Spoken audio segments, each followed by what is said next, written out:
Today's announcement of Helldivers 2 going to Xbox has highlighted three things. Number one, PlayStation sees Xbox as a viable platform to launch its games.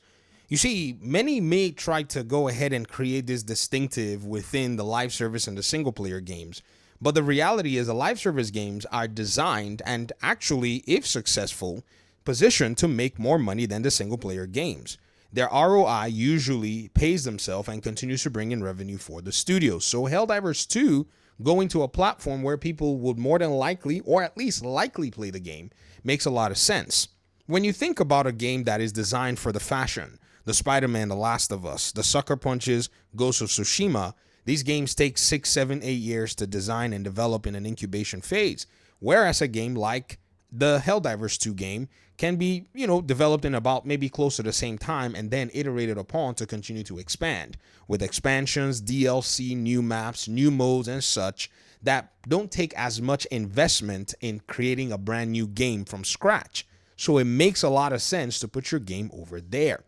Now, why would they go ahead and put it on Xbox if Xbox was not viable? For instance, if you look at what the media is saying, I have on my Twitter bookmarks article upon article upon article that casts doubt on Xbox's business. In fact, if Xbox's delivery has been one of failure to this point, why does PlayStation see them at this point in time to be a viable plan or a viable platform to put their game on? In fact, what's crazy is I refuse to agree that Helldivers 2 is the first PlayStation game that's going to Xbox. That is absolutely not accurate. The first PlayStation game to go to Xbox is MLB The Show.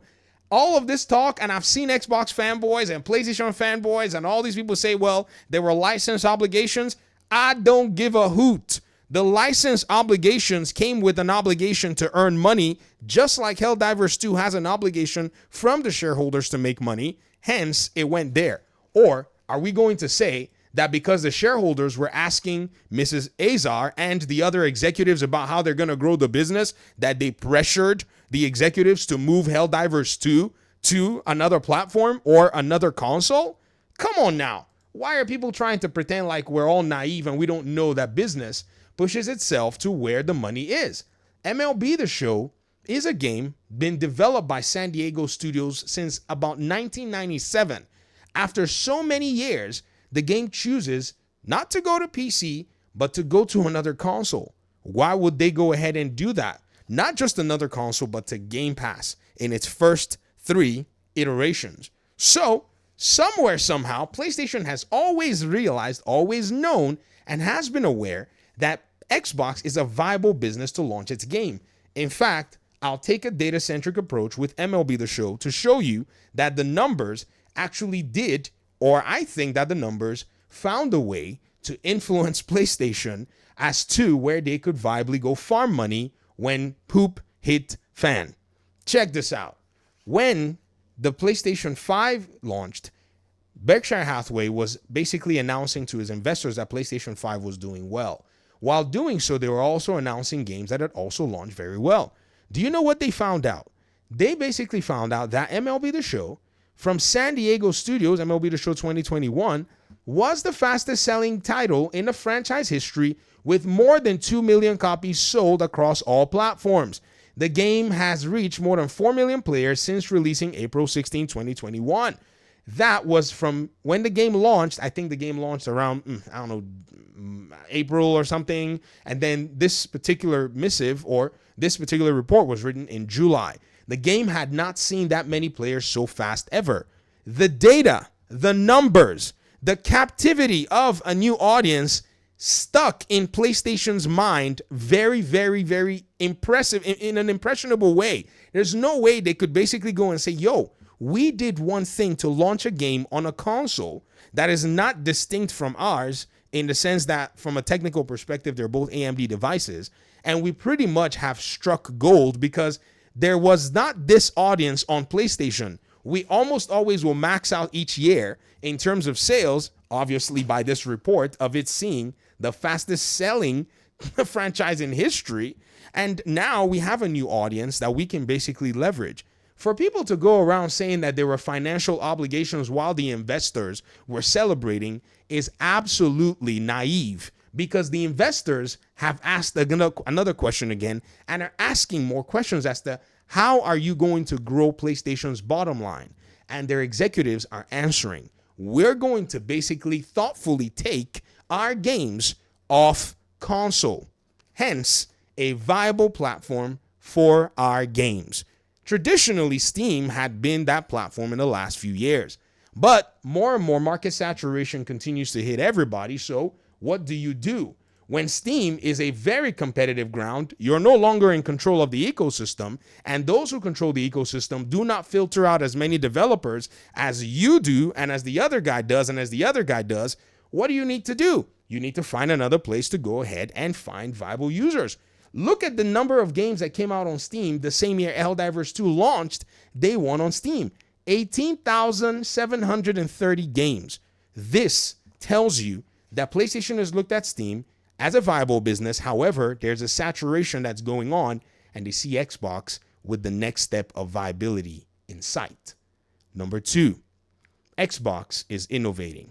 At any point in time, ladies and gentlemen, Xbox would have still cornered the market from PlayStation and made it possible for gamers to be able to go ahead and still play Helldivers 2 on an Xbox console.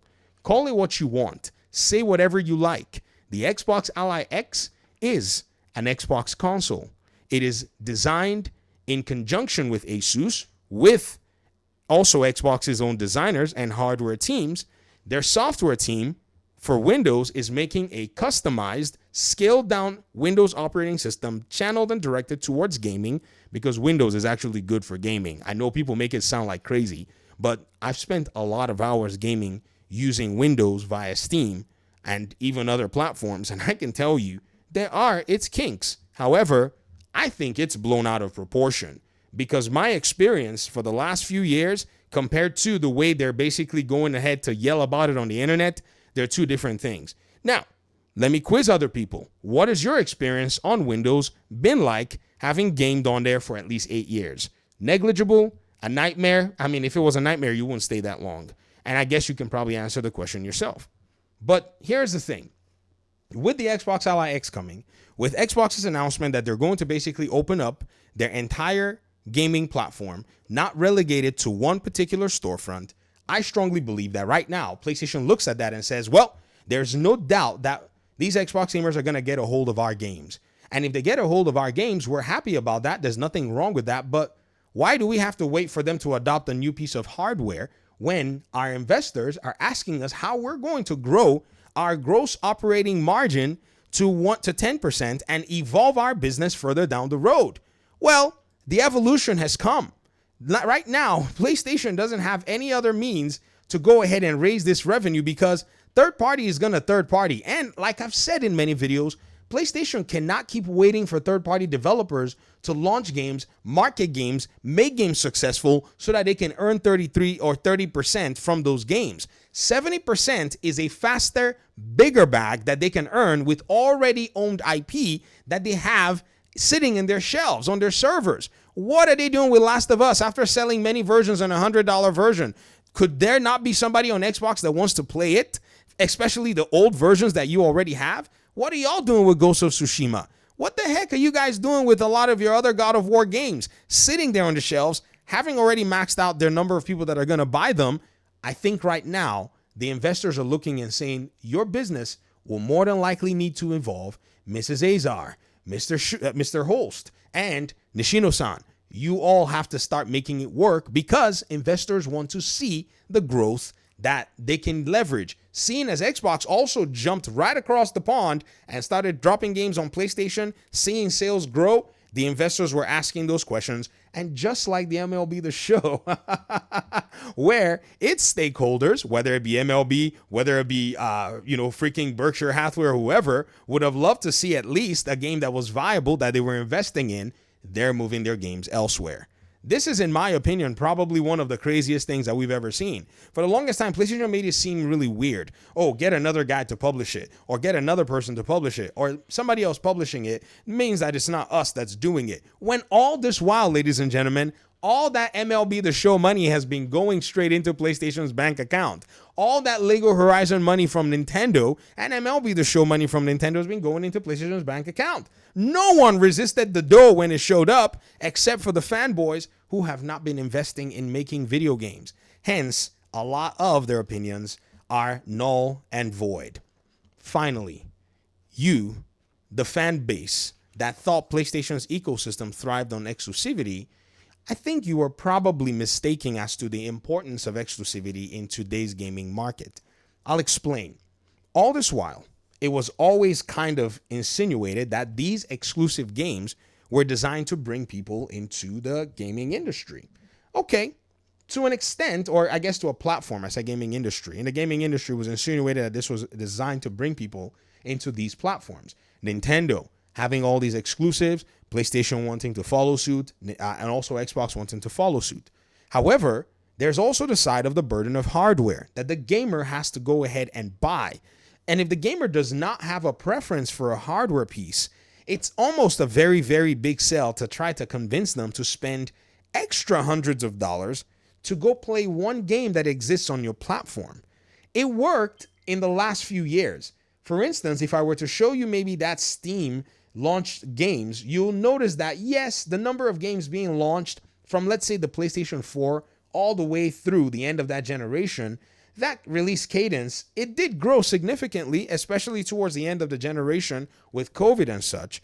But what happened is the previous years, there weren't really that many games to actually compete. So even if in one year, 2,000 games were coming out, 1,000 games were coming out, 4,000 games were coming out, if you were someone as big as PlayStation or Nintendo or Xbox, you had money to do enough marketing to be able to get your game in front of everybody.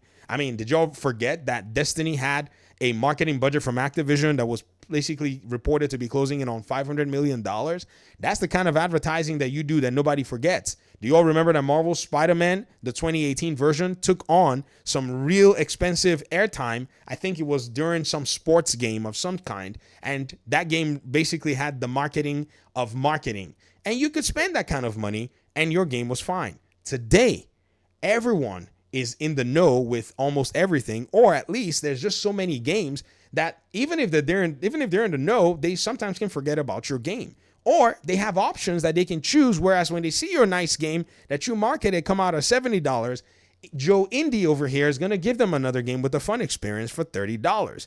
This market saturation has now basically weakened the lure and the appeal of exclusive games. Hence, a gamer, whatever platform they're on, is not really obligated to actually go out of their way to buy your console and then buy your one game that they want to play. If they really wanted to play your games, they would have probably already been on your platform. So seeing now that PlayStation has sold or shipped 77 million consoles, they've sold Helldivers 2 for 1 year, seeing that it's been more successful outside of their console, what else do you expect? It wasn't necessarily that game that made people run to the store. And even when they did exclusivity with third-party developers like Square Enix, for Final Fantasy 16, Square Enix looked at the proposition and said it probably is not making any sense for us. So now Square Enix came to its shareholders, the investors, and answered a few questions and decided we're going to make our way to a multi-platform paradigm. When you look at the developers for Crimson Desert, you look at the developers for Stellar Blade, they've all been talking about how it's basically been in their best interest that they actually get their game out on other platforms. Then you look at the developer for Black Myth Wukong. As much as there may have been arguments about whether or not that game was going to be, going to Xbox if it was money had it and such, the developers are excited and happy to bring it to Xbox. In fact, you know what's crazy? They're going to be coming to Xbox at the same time that this Helldivers game is going to be coming. So now not only has PlayStation been using these exclusives as a mirage, now that the curtain has been torn and ripped apart, they're now competing with the people that they have signed exclusivity deals for in the past. They do this. It's a pattern. They did it with Square Enix. When Final Fantasy 16 was about to go over to Steam, God of War Ragnarok followed it there. It's quite uncanny, quite interesting nonetheless, don't you think? Don't you see? Now, let's put it all together and let's put it into perspective. What is the industry saying and what is the market saying? Because as many people had said all kinds of different things, and people in the media and people in the press, you can already see that many of them have been just flat out off in their analysis. I was always thinking it was funny that people thought PlayStation was the place that they would basically enjoy exclusivity. Having seen them dump like 20 games on PC, did that not indicate to you that at some point this whole thing was going to change its course? And if it didn't, I wish that you would basically tell us why you thought it wasn't going to change the course with everything so far that have been going on in the gaming industry. Thank you very much for watching the video. Talk to me about these 3 points that has basically been unveiled since this game has been announced to be coming to PC. It may be the only one, but regardless of what it is, it still goes to show that in the gaming industry right now, big players are thinking further than the mirage, the little gimmicks and tactics that they actually use to sell their hardware and sell their ecosystem, and are actually going now to find where the money is. PlayStation is chasing monthly active users. Do you know what they want to do with Helldivers 2? I can almost guarantee you they want to get more people to sign on to PlayStation Plus or their PlayStation Network accounts. Yes, Xbox gamers, get ready for that, unless you're like Steam gamers or unless they've probably learned their lesson and they don't need any hindrance, then that's probably when you're not going to see a PlayStation sign-on account. But some of you are probably not even bothered about it. You're going to get a PlayStation sign-on account. That's fine. If you want to get one, I'm not saying don't get one. It's your choice. We just happened to reject it on PC and said, spit out that nonsense because we already have a Steam account. And people over here on the PC side are kind of renegade, and we train companies. So it is what it is. Thanks for watching the video. Peace out.